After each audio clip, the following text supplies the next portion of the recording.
And so I just wanted to bring up this proposal from Mitt Romney, which is interesting. And I wanted to, we'll have Matt Stoller back on because one of the times I've had him on the past was in the run up to 2012, where he was arguing that Barack Obama is going to do more damage in some respects. I don't want to mischaracterize his comments, but that we had an argument about who would be worse for the country based upon a whole set of factors, Romney or Obama going into 2012.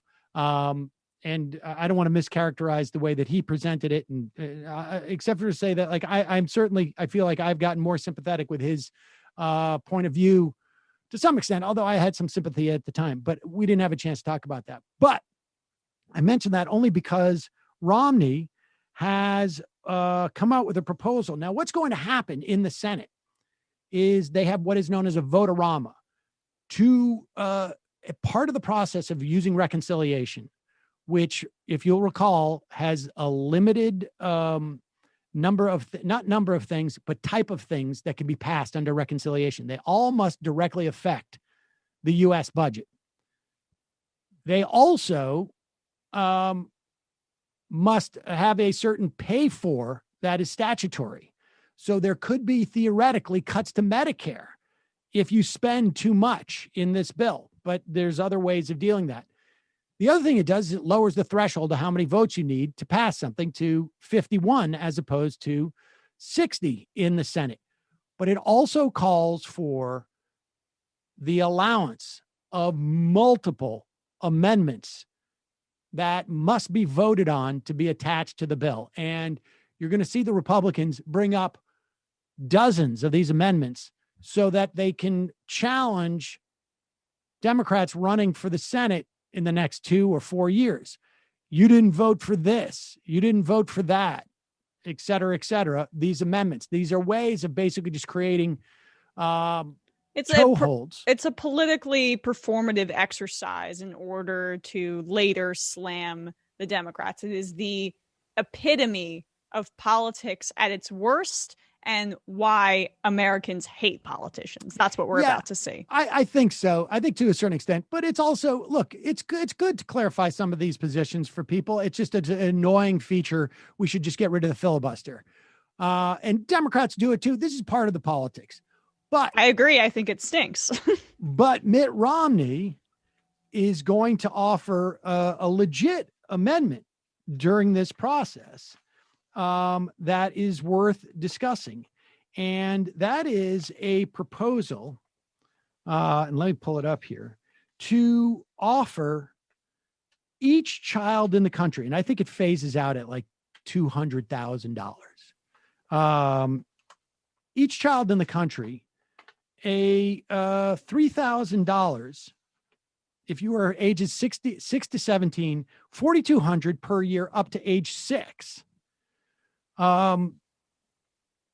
That seems to be an open-ended, essentially, benefit for children. And now the Democrats already, in Biden's plan, already had something akin to this. It was $3,000 per child up to age 6, $3,000 per child, 6 to 17.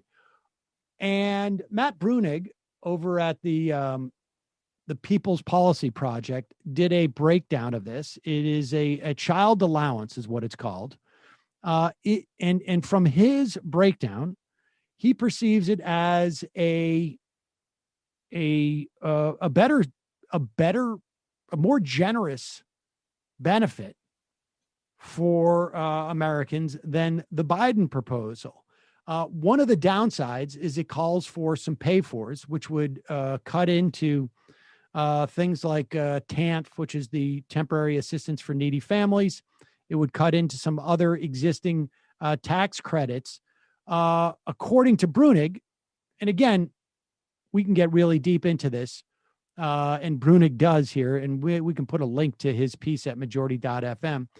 According to Brunig, it will streamline the process and make things a little bit easier. But what I think is really interesting about this is that this is one of those situations where Democrats could vote to include this amendment. You could grow this benefit. You could claim there's a certain bipartisan quality to the bill. It's not even clear that that Romney would vote for this bill after reconciliation, even if this amendment was included, because what could happen is Democrats could get rid of some of those pay-fors. But it provides an interesting sort of political cover and potentially more benefits for children going forward. I mean, so this is, we should welcome this. I'm not going to, build a statue of Mitt Romney in my house anytime soon. But you mean a second?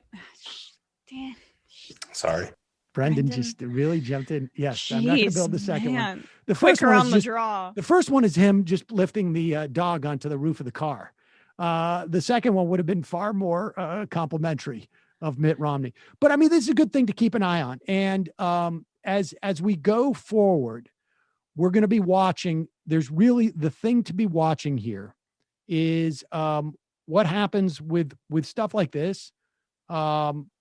You can avoid really paying too much attention to the amendment process. That's just going to be long and drawn out. But the real big fight, it seems to me, is going to be on this income threshold. And frankly, I would have less problems with the income threshold if we didn't have to rely on 2019 measure of what that income threshold was, because that's where I think you're going to get, where people are going to get really hurt, frankly. I would like to see it up to 2,000. And if dropping the income threshold and raising it to 2,000 was possible, that would be better. But also the big thing is going to be $15 minimum wage. This is going to be a big fight, I think, between the much of the Democratic caucus and, frankly, Joe Manchin. Well, yeah. I mean, Joe Manchin continues to put himself front and center. I saw in, some of the reporting on who is pushing for these lower thresholds for the checks too, that it's very heavily insinuated that Manchin's one of those three centrist Democrats that are going on the record with Jeff Stein of the Washington Post, which, I can't confirm or deny that, but obviously that's not a shock. But the good thing about Manchin, and when you think about a similarly centrist kind of kingmaker type from the Obama years, like Lieberman, Manchin is not as savvy. And we saw that with how quickly he flipped his position on the checks.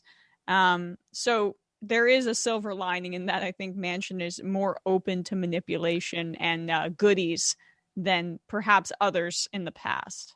I think we can talk more about this, but Ron Grimm has a piece at The Intercept, and his argument is that the very least, regardless of where they are ideologically situated, as a political matter, they learned from 2009. They learned if you're going to do this stuff, I would make it the equivalent of like, if you're going to cross the street at a busy intersection, don't stop 15 feet in and hesitate. You either go or you don't go.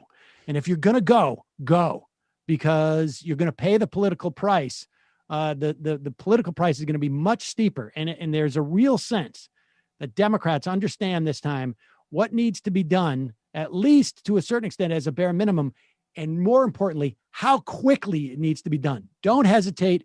Go and do it. Even if you and I might think it's insufficient, the idea that they're going to do this and they're not going to diddle around and try and get, 10 votes from people they're never going to get them for is a positive.